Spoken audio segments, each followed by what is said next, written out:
Hello. Today we are going to talk about a paradox which arises in AC circuits.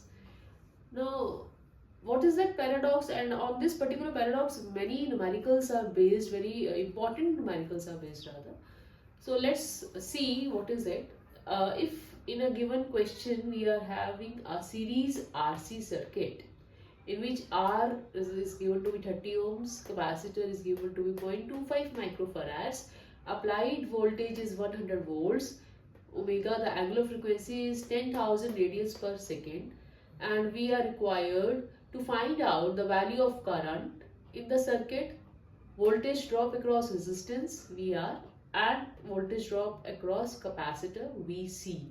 And at the end we are supposed to find out that what is the net voltage drop across VR plus across VC of the circuit.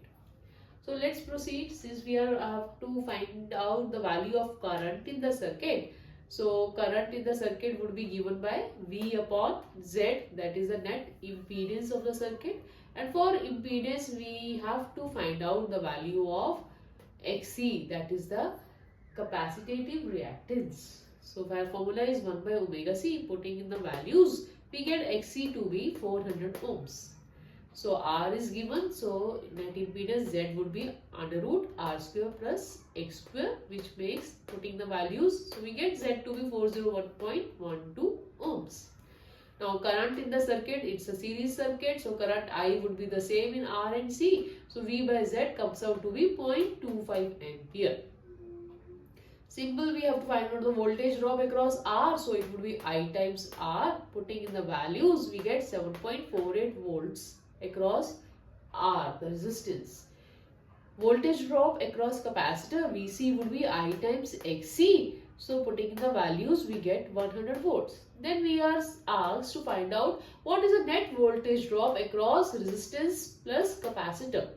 So some of the students, they try out answering this question in this way, that this add 7.48 and 100, and wow, what do they get is 107.48 volts, which is more than what we have applied, that is 100 volts.